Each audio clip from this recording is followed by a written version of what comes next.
Hey everybody, welcome back to the season finale of Discover Springford. When I first moved to this area, I wanted to not just be a transplant. I wanted it to feel like it was my hometown. And one of the ways I wanted to do that was to find out the history of Spring City and Royersford. And today, we get to do that with the president of Springford Area Historical Society, William Brunner.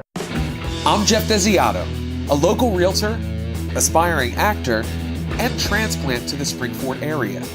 And I'm on a mission to find the best that Springford has to offer. I'll be interviewing local business owners, civil servants, and other prominent members of the community to find out what makes Springford a great place to live, work, eat, and explore. I invite you to join me on my journey as I discover Springford. Let's take a look at these pictures, and I'm going to give you a little bit of history of the two towns. On the left is Spring City. Both of these maps are from 1893. Spring City really got its start with the canal. The canal opened in 1824, and that really was the beginning. There were two brothers that owned farms, the Royers brothers, Benjamin and David. Benjamin's house was down where the flag house is now, and David's was up on Bridge Street in back at a funeral home up there, and the house is gone now, but he lived up there, and they had a ford, and they took people across the river, a couple cents to go across a little flatbed boat, and they took people across the river. The canal, like I said, was 1824. In 1835, we had the first store that opened up in Spring City, and it was on the canal, and it was opened up primarily to do business with the canal boats that were coming through. And James Rogers built that. Then the industries in 1843, the stove company, Rogers Foundry, Spring City Electrical Manufacturing is what's there today. They opened up and they made cast iron stoves. And the big, I should have a pointer. Up there, there's an industry, that's the paper mill. That opened in 1847, up on the right top. Both of those industries were major industries, and they both operated from the canal. Raw materials from the canal, finished products out on the canal. Now, so Spring City was here and developed first. Houses started to be built. And then in 1839, just 15 years later, on the Royersford side of the river, the Philadelphia and Reading Railroad opened up. And the railroad still runs today, Norfolk Southern. That railroad opened up, and when that opened up, that was the beginning for Royersford, because the railroad was the opportunity for businesses to develop, and they did. And the first major business to develop in Royersford was the Buckwalter Stoveworks, although it wasn't Buckwalter officially at that time, but in 1865 they started out. They were making cherry pickers and treadmills and whatnot, and they were leasing a building down on First Avenue, and then they built the big Buckwalter Stove Works, and by 1890 it was completely owned by Buckwalter. They went on to become the largest stove foundry in the town and the largest industry. They had 1,200 people working there. Today, there's two buildings left out of the massive complex that was the Buckwalter Stoveworks. Those buildings, if you go down to the station where the Pink Moose is now, turn right, go back Railroad Avenue, that's Lewis Environmental. They opened up in 2002, and they got the last two buildings that was left. Matter of fact, Buckwalter is still on the side of the one building. Oh, really? If you go down there. But that's a new industry for Royersford. Royersford lost a lot of industry between First and Second Avenue down there. You have all the new apartments, and that was all that was the industrial section of Royersford. And we do have one other industry to point out, and that's the Spring Company, and that's right there before you go across the bridge at the bottom of the hill, be on your left at the traffic light at the bottom. That industry opened up in 1896 as Fritz Krause Hosiery. 2 years later, the hosiery mill went bankrupt, And Joseph Meyer came up and purchased the building and opened up the bed spring company. So that business has been in operation since 1898. It's still active today? It's still active, wow. yeah. Claghorn, two generations of Claghorn and 3 of the Meyer family. So it's been in the same 5 generations, 2 different families, but it's still in operation today. Wow.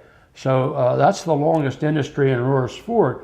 Jumping over to Spring City, the industry in Spring City today is called Spring City Electrical Manufacturing.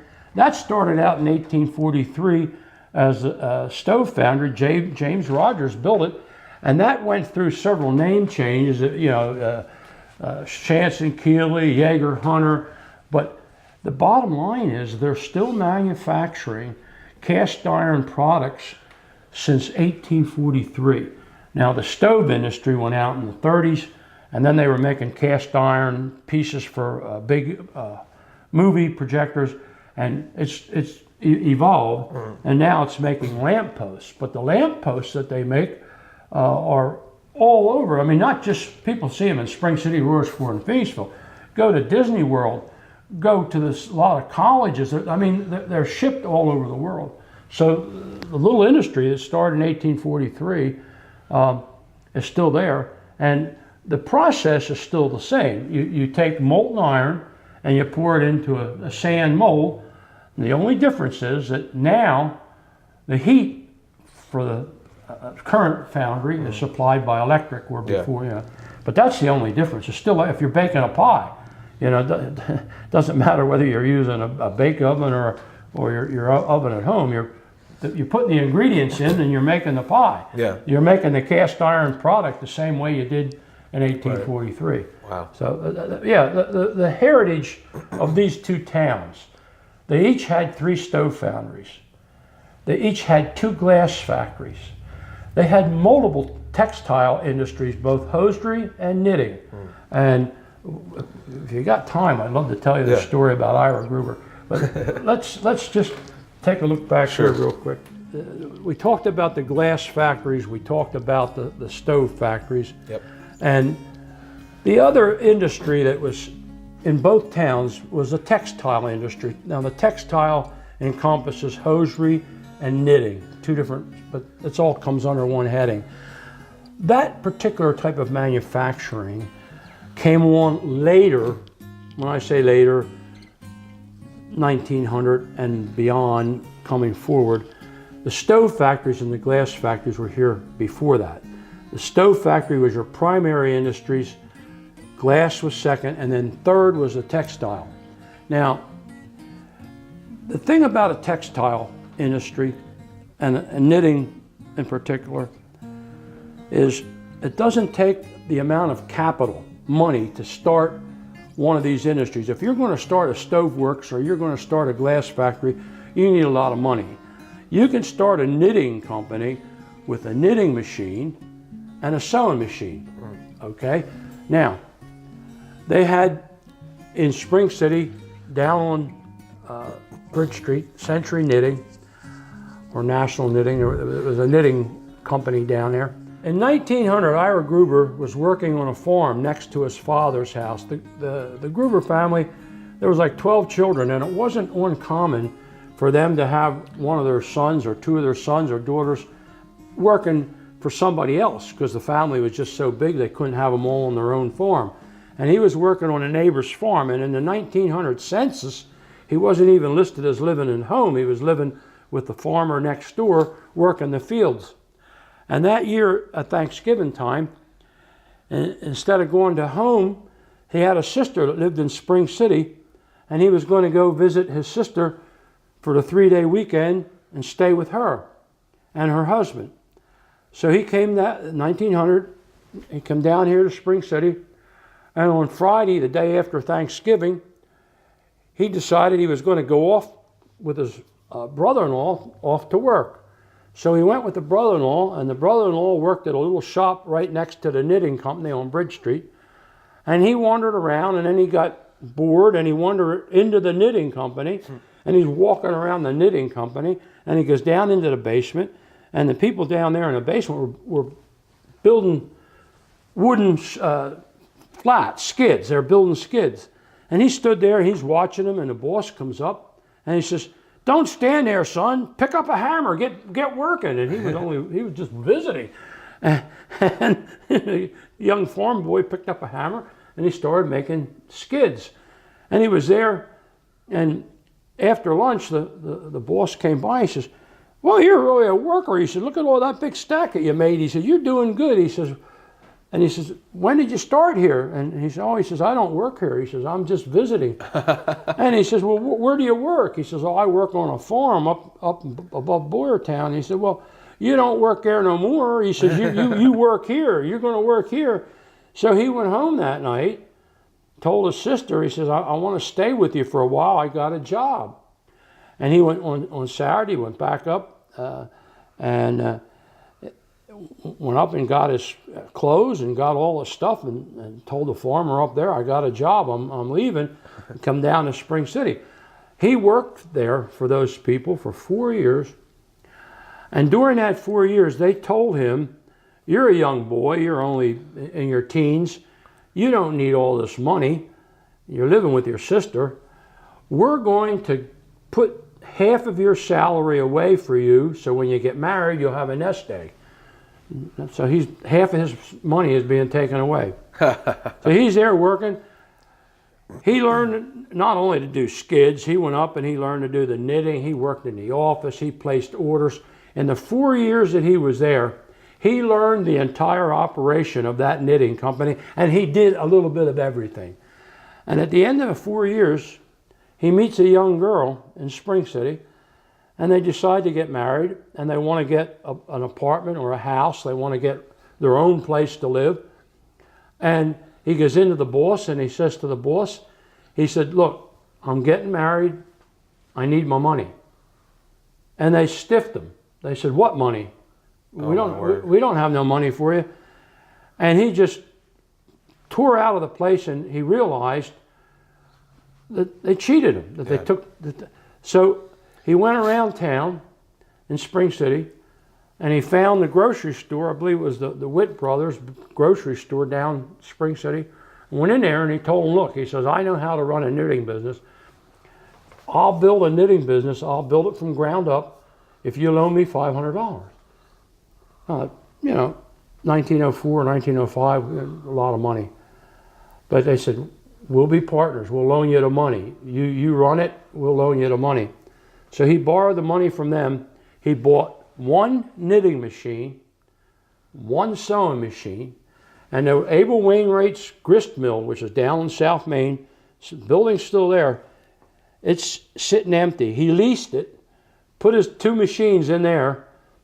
He hired a woman, and he started making underwear, knitting machine. And somebody said to him, "You're never going to make a go of it. What are you going to do? You can only make one size." He says, "Yeah," but he says, "I know who I can sell it to up in New York." He says, "And I know that the size that I sell them will be half as much as what they're paying the National Century Knitting. It'll be half as much." He says, "And they'll buy it from me just because I'll be cheaper." Well, that's how he got started. And in 1910, he had paid back the DeWitt brothers their $500. They were out. I don't know if he paid them extra to get out, but they were out of the business. He had his own business, and he built Spring City Knitting, which a lot of people call it Gruber Knitting. He built that in 1910. That was the new building.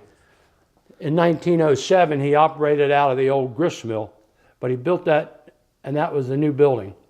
Wow. And that business, Spring City Knitting, right next to it is the needleworks. That was an industry here in Royersford that made needles for the knitting industry. Gruber's, Ira ended up passing over the business to his son Edward, and in the 1960s, Spring City Knitting was the largest underwear manufacturer in the United States. They had 16 factories. Oh my goodness. 16 factories.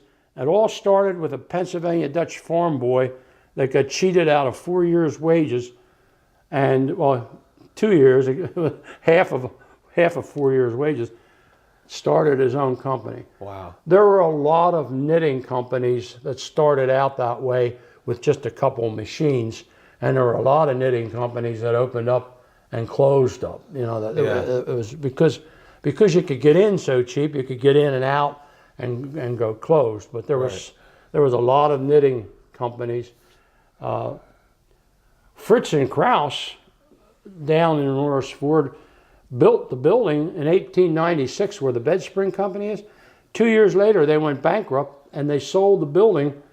But instead of going out of business, the guy that put the bed spring company in, Meyer, he rented them the third floor. They moved their knitting business to the third floor. So they couldn't afford the building that they built, but they were able to keep in business by renting the third floor. Oh, how about that? Yeah.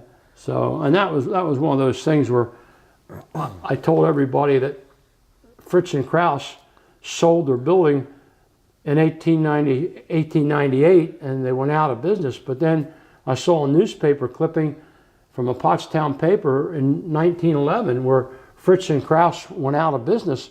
And well, how could they go out of business in 1911 when they sold their building in 1898? But what I didn't know was they moved to the third floor. But in the article about them closing, it had it in. Oh, wow. So, you know, a lot of people that write about history and write stuff, they'll write what other people have written. So if you say something wrong, chances are it's going to be wrong. In that case, 1898, I assume that since they sold the building and they went bankrupt, that they went out of business. That was not the case. Yeah. They moved to the third floor. I've been told things in the last 30 years that turned out to be incorrect. Yeah. And some of the things that I was told, I repeated and didn't learn until later. Yeah. What the true story was. For more digging, right? Like you just keep digging, you keep finding new information and stuff. I started collecting postcards over 30 years ago. And I worked very closely with Lawrence Shaner, the town historian. He collected postcards. That's what got me into being interested in the history of the towns. And he had told me, for example, just for an example, we have a bunch of postcards from World War I Victory Parade, and you got flags and bunnings, and the whole town is decorated, and they're having a parade. And he told me these are World War I Victory Parades. And then one of the postcards that we have is the stores where George's Music is today, down at the bottom of New Street. And the building is all draped out. And he said, yeah, that's one of them. That was fixed up for the World War I Victory Parade. But then 10 years later, and it was after he died, I bought a postcard on eBay from a lady in Massachusetts, that particular postcard, because I didn't have it. Yeah. And when I turned it over in the back, it was postmarked 1914. The old wheel started turning. I said, well, that's before World War I. Yeah. That postcard is not World War I. What is that postcard? The Junior Order of American Mechanics, which met down at the Masonic Lodge, was their building. They built the lodge.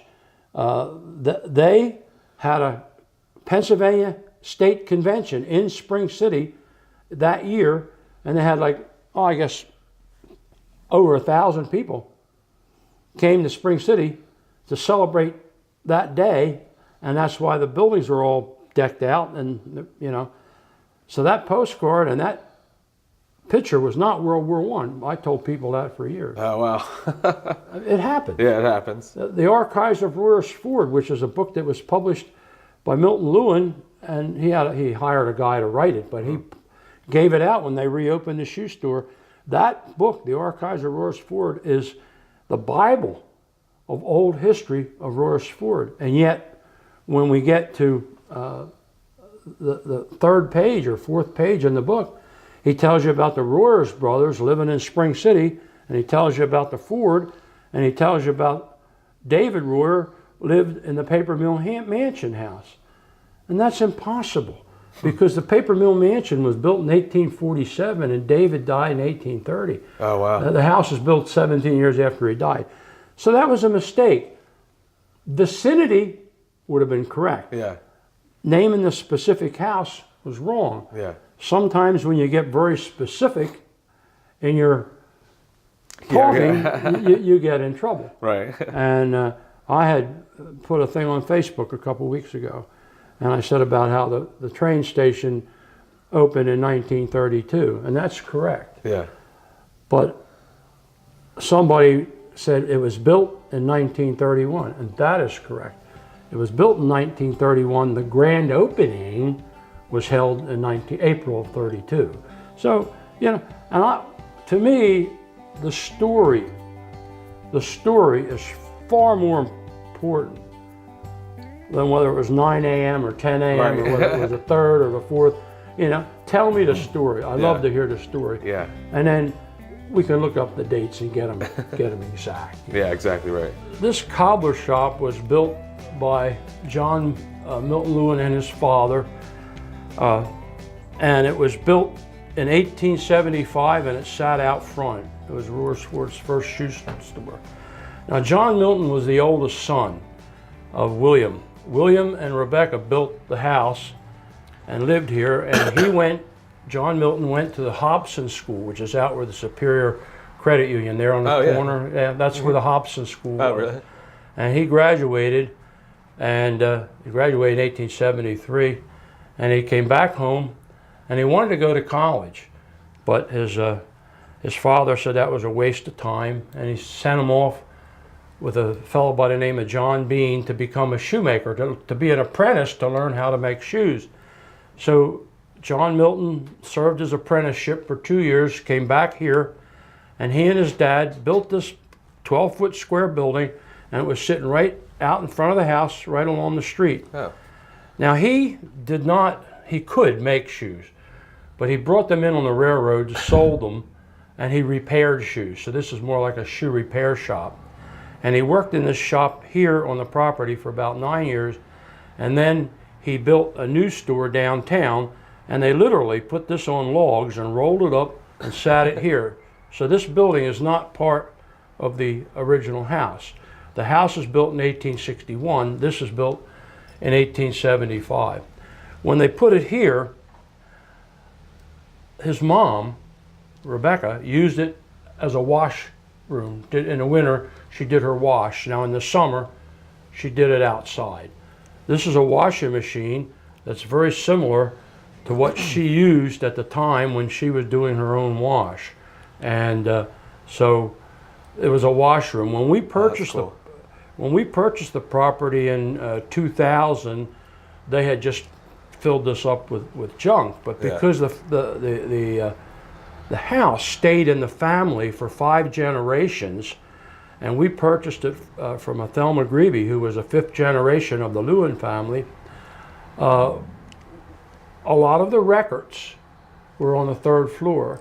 Some of the old shoes, these women's shoes in this cabinet here, are actually shoes that were sold here in the shop. When you came in to see him, he would give you a catalog, and then he had an inventory that he would look at, and he could tell if he had those shoes up on the 3rd floor. The shop was out front. He'd have to come over to the main house and go up to the 3rd floor. But that was the way he did the business. We restored this back to a cobbler shop, so the building is authentic. The bench, that what I call the cobbler shop bench, that's not from a cobbler shop. Right. Actually, what that's from is a pile of trash that was sitting out along the road. And I came by and I said, "Oh my God, we need a cobbler shop bench." And it really looks nice. It's got these holes in it and everything. But the building is authentic. The glass, the one glass got broken, the other is original. Okay. But I mean, this is an authentic 1875 This is great. cobbler shop. Okay, so that I could tell you. One other interesting thing, the calendar that hangs on the wall is 1899. And John Milton Lewin after he moved downtown, he sold that business, and he worked his way up in the business world to become part owner, 1/3 owner of Grander Stoveworks. And about 10 years ago, I was on eBay, just trolling around on eBay, and I saw a calendar from Royersford. A lady in Texas went to a yard sale, and she purchased a box of Women's Day magazines for $1. And she took the box home, and she opened it up, and in the bottom of the box is this calendar over 100 years old from Royersford. And so she takes and she puts it on eBay. I saw it for $10. My heart was pounding. I bid on it, and we got it. Now the original calendar is in archival paper, and it's encased, and it's up on the 3rd floor. That is an exact copy, same size, but that's a copy. You never know with something that old or that valuable when somebody might take a page, or it might just get soiled, or just being out here in the elements. Yeah, in the elements, it's going to deteriorate. Right. So we preserve the original. That's a copy. That's awesome. And it's amazing because John Milton Lewin, after he sold the shoe shop, the new owner, eventually it went bankrupt, and he went back and bought it at a sheriff's sale for pennies on the dollar, had a grand reopening, and he published the Archives of Royersford for the grand reopening, 1898. This is a calendar that they also handed out. So he took the store back over again after he owned the Stoveworks, and he was more successful. He came back and salvaged his original shoe shop. So it's kind of an interesting story. Yeah, for sure. We had considered getting Dr. Brower's sleigh reconditioned, but then it wouldn't be original. Right. It's original now, and we didn't mess with it, and it was going to cost like $3,000 to do it. And what are they going to do? Rip it out and make it all, a reproduction? This is the original, and I tell the kids that come in that back in the winter, when we had enough snow to pull a sleigh for 6 months out of the year, or 5 months out of the year, and you got sick, the doctor would get in his sleigh and come to your house and do a house visit. And I said, nowadays, things have changed. I said, they don't come to the house. Yeah. And we don't have enough snow to have a horse pull a sleigh around all winter long. But whether you believe in global warming or not, that doesn't matter. But the fact of the matter is that in the past 100 years, the climate here has changed. We have less freezing, less snow, and the canal would freeze up in October or November, and it would be frozen until March. Wow. And that was why the railroad, when the railroad came through in 1839, and they took the business away from the canal, it wasn't because it was cheaper, it was because it ran all year long, and it was faster. So it was progress, and the canal, which seemed so promising, was doomed to an end. Eventually the railroad bought the canal for a short period of time and owned the canal. The tokens that they had, meal tokens, when you rode the canal boat, you had a token to get your meal, and there was a stop in Spring City where you could get off the canal boat and give them a token and get your meal. And I only ever saw one of them on eBay, and I wanted that in the worst way. That's a historic.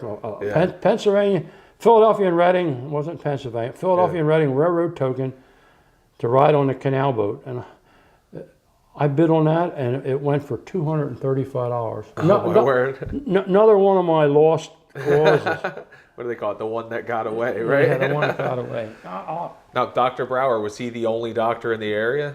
Well, he was the main doctor, and there were more than, you go back then, there was more than one doctor. Dr. Heckel, Dr. Brower. There were a lot of doctors. But Dr. Brower happens to be the one that we ended up having with the sleigh.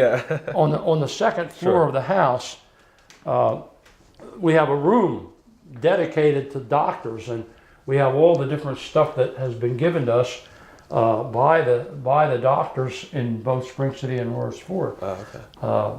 Obsolete medical equipment, But Here we have an assortment. There's a lot of Lakeview stuff right there. We talked about Lakeview. That's some of their things that have been donated. But as you can see, when you look at the collection of stuff that we have, it's just not necessarily what you would buy to put in a museum, but it's what people bring in and give to us. Here we have all this, the cash register and the cabinet from the old Latshaw Bakery in Spring City, which is a well-known bakery, and it was there for years and years. And many people remember it, and there's a picture of it when it opened. Beautiful color picture. I think Dave Willauer gave that. He's on the board. I think he gave that to us, and he's a member of the family. I mean, he's yeah. Where does what stands in that place now? Do you know? It's still there. Oh, is it really? It's there. Oh, it's still there. Wow. You can drive by it and take a picture of it, but it's closed. Okay. They've kept it intact. I guess maybe apartments, but it's not open for business. It's been closed for a long time. And the Freed Hotel, Royersford Borough Hall sits where the Freed Hotel sat. Oh, wow. The Freed Hotel was one of the finest hotels in Montgomery County back in 1906. I have a magazine article that was in the Philadelphia paper about the Freed Hotel. That's the Freed Hotel in the back. That's a bell, a spittoon, and the cash register. The cash register of the Freed Hotel, we ended up getting that. It was given to us by one of our former members who passed away, and he was a water meter man. He used to go around Royersford, and he saw that in somebody's basement, and he asked if he could have it, and they told him, oh no, they were keeping it. And then years later, they were moving to Florida, and he came by to read the water meter, and just by chance, it was sitting out with the trash. The thing weighs about 90 pounds. Wow. And he said, what are you doing with that? Oh, we're moving to Florida. We can't take it with us, so we put it out for the trash. He said, well, remember, I asked you if I could have it. And they said, well, it's your lucky day. So he took it home. Oh, he treasured that. He had that sitting in his dining room on the cabinet there, whatever you call it. But he had that right in his dining room. That was his pride and joy. And then after his wife died, he came over here one day and he said, I'd like to donate this to the museum. So he donated the cash register, but they tore the hotel down in 1928 and they built a bank. Yeah. And then when the bank went out of business, it was a substantial building. The Borough Hall, Royersford Borough, purchased that building where the bank is, and now it's the Borough Hall. Yeah. But originally, it was a hotel. That's amazing. Yeah. So, but that's the beautiful part about history. Yeah. When you know about the town and you drive around, you'll look at one building and in the back of your head, I know what that used to look like. Or you go across the cement bridge. I remember the two. I remember what it used to look like, the iron bridge and the two covered bridges. But if you don't know about it, and so the more you know. I mean, I guess it's kind of frightening if you go to a doctor and he looks at you because he's looking at you differently than Like I remember what that used to look like. Your hair used to be darker, and but all of these things are things that, and it runs a gamut. Wooden bowling balls from a bowling lane that was here in Royersford, and yardsticks, and milk bottles. People remember getting milk in glass bottles, and that's a whole thing there. Your milk bottles is a whole collection. People collect milk bottles. I have them at home, and milk bottles can be really expensive. Some of them get up to $100, and if you're collecting the Spring City bottles, there's 16 of them that are embossed. So yeah, when you get all 16, I got 12. I have 12. I could have 14, but 2 of them I passed on because they were too much money. I didn't want to spend the money. Bill, this has been a great for a layman like myself or a transplant to hear all of this history. I'm sure we've only scratched the surface, but as we wrap up, why don't you let people know about the books that you've written, so that if they want to find out more, they can acquire those, and then if obviously let people know about how they can get in touch with the Historical Society. I hope you want the long version. That's right. you're going to edit Yeah. it. The books go back to 2002, and my son came up for a birthday present, and he gave me a book by Vinnie Martino about Phoenixville, and it was published by Arcadia. And he says, Dad, he said, you need to do one of these books for Spring City. I said, Chuck, I said, I'm not the person. I said, I'm not a scholar. I said, I don't know if I have all the history information. He said, well, you got your postcard collection. I said, yeah, I have pictures of postcards. I said, I just don't know. I said, I think it would be better off somebody over at the museum did the book. He said, well, they've been talking about that for years. Nobody ever did it. So then in January, now we're moving into, my birthday was in January in 2003. Vinny's book came out the year before. I wrote a letter to Arcadia, and I asked them if I could do a book about Spring City. And they said, well, we need to have a 500-word narrative, essay or whatever you want to call it. So I sat down, I wrote a 500-word essay on why I should do a book on Spring City, and I mailed it in. And a girl who was the editor at that time called me on the phone, Erin. She called me on the phone. She says, oh, Mr. Brunner, I'm so sorry. She said, Spring City's too small. We can't do a book. I said, oh. I said, well, okay. She said, your essay was fine, but she said, we can't do a book. That was it. I said to my wife, I said, well, I'm not doing a book. Yeah. No big deal. About 2 weeks later, she calls me back on the phone. She says, Mr. Brunner, did you ever hear of Royersford? I said, yeah. I said, I went to school in Royersford. I said, Spring City and Royersford are right across the river. They're the twin boroughs. They've been linked together for years. Well, she said, my boss sat at a map, and he says to call that man up and tell him if he does Spring City and Royersford, we'll let him do a postcard history book. But it's got to be half Spring City and half Royersford. There's no problem. The book has 250 pictures in. Half of them are Royersford, half of them are Spring City. 90% of them are postcards, 10% of them are photographs. This is the format that you follow. I wrote a book. You have to write a narrative with 50 to 75 words under each picture.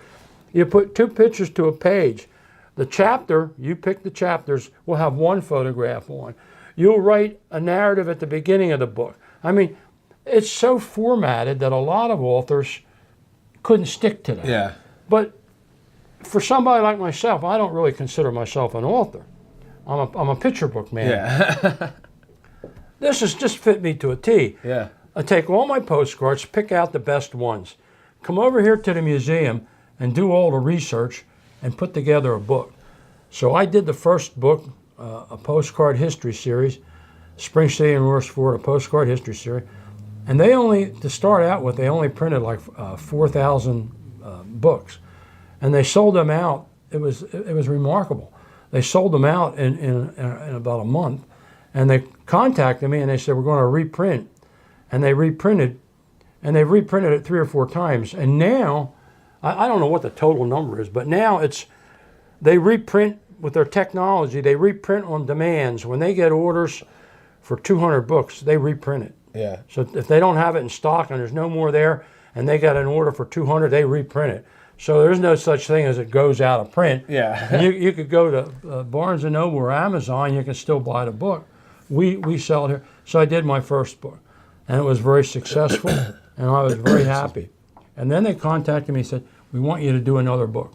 Nope. I said, look, I put all my best pictures, my best, I gave it my heart. My heart's in that book. It was a success, not a Harry Potter success, but it was a Spring City success. Yeah. I ain't doing any more. And they said, you could do a then and now book. I said, then and now? They said, yeah, you take your old picture, and then you take a picture yourself, and you put it together on a page, then and now. I said, oh, that's interesting. But if you do the bank or you do the railroad station, you just need to make sure that your old picture isn't the same one that you used in the book before. I said, oh, I could do that. But I said, I don't really have enough good pictures. Subject closed for a while. Then we had a guy from Pottstown come in here to the museum. I wasn't here the day that he came. And he had a big box of glass plate negatives. He had 125 glass plate negatives. And he sat them on the table. And Carolyn Federoff, our museum director, was here. She said, what's this? Oh, he said, these aren't no good. These are useless. He said, these are old pictures from Spring City and Royersford. Who would want them? And she said, well, we would like to have them. He says, I'm from Pottstown. I went to an auction. I bought 600 glass plate negatives by a man named Horace Heaston, Spring City resident. And he said, I sold them to another guy for $1 a piece. He says, I sold them for $600. He said, I made a lot of money. He says, and then the guy had the nerve to come back and put a box on the table and tell me that he didn't want them and he wanted $125 back. And Carolyn said, well, did you give it to him? He said, well, yeah. He says, he brought them back. He said, I still had the rest of the money. He says, I don't want them. He said, nobody wants them. He said, I'm bringing them down and giving them to you. And she said, well, that's great. So I looked through them and I took 9 of them up to the Arrow Camera Shop and I got them developed and they were $10 a piece. And it cost me $90. And I said, well, yeah, I'm happy to have these pictures, but I'm not paying $1,000 to get them developed. And so they sat for 2 more years. And then I went to a Rotary Club meeting. They give out the money from the pancake breakfast, and I run into Glenn Holcomb, and he's a professional photographer, and he just moved upstate a couple of years ago. And he says, Bill, you do wonderful work over at the museum. If there's ever anything I could do to help you, let me know. I said, Glenn, you're just the guy I'm looking for. I says, I got 128 glass plate negatives. I said, and I only got 9 of them developed. I need to get the rest of them done. He said, I'll do them for you. So we took him over to, he was still on Lewis Road. Took him over there and he processed them. Now, a 4.5 by 5 inch glass plate negative gives you one big resolution picture, gives you a great photograph. Oh, wow. So I had 128 photographs. They were all taken at the same period of time, from 1920 to 24. They were all taken by Horace Heaston. I have the feeling that the guy that bought them at auction took out the trolley pictures and the train pictures because they should have been in there, and they weren't. But nonetheless, it was a treasure. It was a treasure. And I started looking at them, and I started scratching my head, and I called up Arcadia, and I said, remember 2 years ago when you wanted me to do a now and then book? I said, I could do one for you now. And they said, can you? I said, yeah. I said, I got new pictures in, new old pictures from the 20s that nobody ever saw before. And I did the then and now book. And that was 2007. I said, that's it, 2 books, I'm done. In 2014, one of the original founders of Arcadia called me on the phone, and he remembered me from the 2 books that they published. And he says, I started a brand new book company called Font Hill. He said, I would like for you to do a book for me for Font Hill. And I said, look, I said, I put all the now and then pictures in one book, and I put all my postcards in another book. What am I going to do? I said, I can't do another book on Spring City and Royersford. He said, yeah, he said, you could do another one. He said, now think of this. He said, you like color pictures. He said, you can make all the pictures color if you want, or as many as you want to be color. You don't have to do a format. You can put them in any way you want. Any number of chapters you want, any length of narrative you want, no restrictions. He says, I trust you. You do what you want. I said, I don't even have a title. I'll give you a title. He said, we'll call it Through Time. Spring City and Royersford, Through Time. I said, I like that. That's a nice title. I said, I can put in single pictures, like a picture of Pierre Bazalian, a French-Canadian fur trapper that lived in Spring City back in the late 1600s. Well, it's a painting. It's not well, I had a lot of paintings that I wanted to put. You do whatever you want. I said, oh my God. I said, I think I got to do a third book. And so I sat down, and no time restraint, take as long as I want. I did the third book called Through Time, and that came out, it's hard for me to believe, it came out in December 2014. So even my new book is old. Wow. But what I would tell people is there's nothing wrong with the 2007, the Heaston book, nothing wrong with that. If you want to know the detailed history, all the pictures that are in that postcard book are old pictures. The postcard era was from 1905 to 1915. They're all old pictures. And you get the old history of Spring City and Royersford. If you just want a coffee table book, the Then and Now book, Now and Then. Yeah.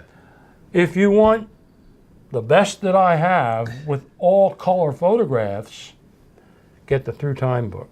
And the Through Time book, that's still everywhere. You can still buy it anywhere. We sell it here. We sell it for $20. Yeah. It's been, there's no, I say this right now, no way is there going to be any more books. I have books up here that I did using Shutterfly, and I have matchbook cover books and pictures of Royersford and Springs. I have a lot of nice books that are one-of-a-kind books, you know. You can't buy them off the shelf.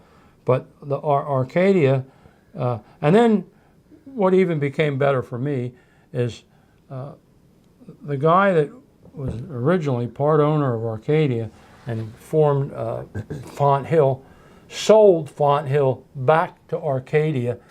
And so now, if you go to, if we order them, they're all ordered from Arcadia. It's now, it's an Arcadia book through marriage, because he got rid of the business and sold it back to Arcadia. That's good.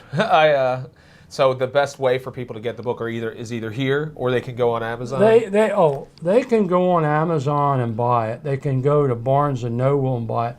They can come here and buy it. If they come here, I'll sign it, and I'll talk to them until they can't listen to me, and they'll go out of the door. But no, we sell it here. All three books are the same price here. Yeah. They're $20. And when you buy your book here, a substantial amount of that $20 goes to the Historical Society. You're giving a gift to the Historical Society. I've seen the book on Amazon. I've seen it on eBay. Oh, really? I've seen it on eBay. And I've seen the book on eBay as low as $5 and as high as $30. You know, you take your pick. Right. But it's all over the place on eBay, because that's the way eBay is. But we would love to sell you a book. Yeah, definitely come to, and it's a reason to come to the Historical Society to see all the artifacts. And I mean, artifacts makes it sound like it's like ancient, but you know what I mean. A lot of the different history. And if they come on the first Sunday, they'll get to talk to me. The William C. Brunner. Right. So come and see while it's available. Yeah, that's right. Come get me while I'm available. We're all getting old. Yeah. And I want to say this, but being with the Historical Society is the one thing that makes me feel younger, because everybody's in their 80s. Yeah. And if you surround yourself with people that are old enough, it makes you feel like you're a little young. That's funny. The cool thing is now that we've documented this, it's going to be around for a long time. So people will be able to refer back to this video for as long as YouTube will hold it on there, which is forever. So. Yeah, we have a website that started by Andrew Messer in Spring City like 10 years ago, and he moved to California, and he still has the website, and I end up emailing him update information like the new members and the schedule and stuff. But the website it basically stayed the same, and I'm under pressure now to start our own website, and I completely handle the Facebook 100%. And now I'm dealing with the prospects of starting a website. So I'm not sure. I have a volunteer, Dave Willauer, who's perfectly capable. He used to be the Royersford school principal, and he, of course, he's got his church that he runs, but he is fully capable and offered to help start a website. So we may be doing that. Oh, that'd be great. But the thing of it is, just my personal remarks about websites. I mean, Phoenixville has a website, and they have great pictures, and every one of them has white, what we call watermarks. It says Phoenixville Historical Society right across the picture. And that makes my blood boil. Yeah. Because every picture, every photograph that we have here is for the public. Yeah. If you say to me, Bill, I want a picture of the chapel out at Limerick, I'll go to the printer and I'll print you one. You pay 25 cents for the paper for the print, but we're not charging you for the picture. If you want to look at my pictures, you can look at them for free on Facebook, and there's no watermarks in front. And another friend of mine, a good friend, and we've become good friends, but when I first met him, I knew he had a lot of great old photographs. I said, look, I said, I'd like to copy your photographs. He says, I know you. He says, you're going to copy the photographs, and then they're going to be in your newsletter. They're going to be, I said, you bet. Yeah. And, you know, about 4 or 5 years later, he come over here one day, and we knew each other now for a while, and he said, Bill, he says, I'm going to let you copy my pictures. I scanned them as quick as I could. Before he changed it, I scanned them, gave them back to him. And that's what I like to tell people, that if you have an old photograph, you don't have to give us the photographs. Just bring it in and let us scan it, and then we'll have it for future generations, you know. And we get boxes of photographs with no names on them. You got to write your name on the back of the photograph. But he gave me the photographs, and do you know that one of his photographs is in the latest book that I did, and a lot of his photographs have been in the newsletters, and he's gradually come to mind that we share stuff. Yeah. Now, if we had a website, the one that we have now, the old one, has photographs on. You can look at about 200 photographs. If we were to open up a new website, we would put a lot more.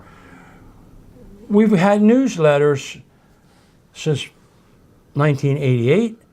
We've had newsletter inserts that I've been doing for over 15 years. The inserts, each one of them, is a valuable piece of information. When we first got the website, Andrew asked if we could put some newsletters on. We put them on. But then when I got to think about it, I said, I'm not sure I want to share the newsletters. It's the same vein as information, but this is what our people that shell out $15 a year, they're getting 4 newsletters, which I spend a lot of time doing, and they're getting the 4 public programs, and they're getting to come over here. But I don't want to just give away everything. Well, yeah, because that's a prime source of how you guys can sustain, the operations here. So, for sure. And so, but that's the thing. Yeah. Well, thank you so much for your time. This has been a pleasure, and I'm very excited. All of the links I'll make sure are below the video, so people can click out to check out the current website, the Facebook page they can follow, so that they can see those photos that you're posting on a regular basis. And the big thing on Facebook is, they go in to look it up. When you type it in, it's Spring-Ford. Springford with the hyphen. Somebody else years ago, I don't know who it is, started up a Facebook page called Springford Area Historical Society. I've never been able to find out who did it. Really? But now you can't claim the name. I can't. Well, I don't want the name. Yeah. It's wrong. Yeah. The hyphen belongs in there, but I can't get rid of it. So, from time to time, somebody will say, "Oh, they're on Facebook," and they'll type in Springford, and they don't put the hyphen in. They don't get to the page. Right. And Facebook is very annoying that way, and that if you don't know what you're doing, good luck. Yeah, you're gonna find something you didn't intend to find, and I don't know if anybody has a Facebook degree. If I found somebody that had one, I'd have them over for dinner and pick their mind on a few things that that it does that I don't want it to do. And I used to get email notifications if somebody made a remark on one of my posts, and my wife would go to, we have the same email. Yeah. And she would go on, there'd be 30, She goes, oh man, these damn Facebook things. And then all of a sudden it stopped. And I didn't get them anymore. And I said, well, there's some kind of a notifications and they somehow got turned off, but I didn't do it. I don't think maybe my wife did it. Yeah. But I said, I don't know how to turn them back on. But what that means is I have to every day go back in and look very thoroughly at everything that I posted the day before, because if somebody has a question, I like to answer it. Yeah. And so it makes a little more work for me. But I know enough to be dangerous. Yeah. I know enough, but I don't know enough to do everything. Yeah.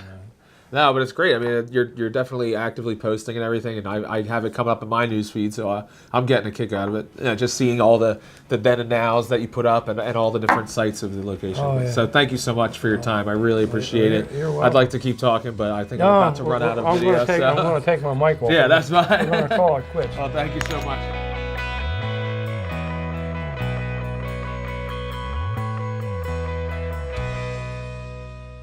Well, that's it. The first season of Discover Springford is complete. And I want to thank each and every one of you who have supported this show in its first season. I had no idea what to expect when I set out on this journey of discovery. And now I truly feel like I am no longer a transplant, but I'm a local. I live in Royersford, and I love Spring City, Royersford, Limerick, and Upper Providence townships like they are my hometown. And I can't express to you how grateful I am to see people continue to like the show, continue to share it and support it. And I encourage you to do that. As we go on hiatus for this summer, don't worry, we will be back. There will be more stories to tell about those who live, work, eat, and explore the Springford area. And hopefully you will continue to tune in. Until next season, get out there and discover what makes the Springford area a great place to live, work, eat, and explore.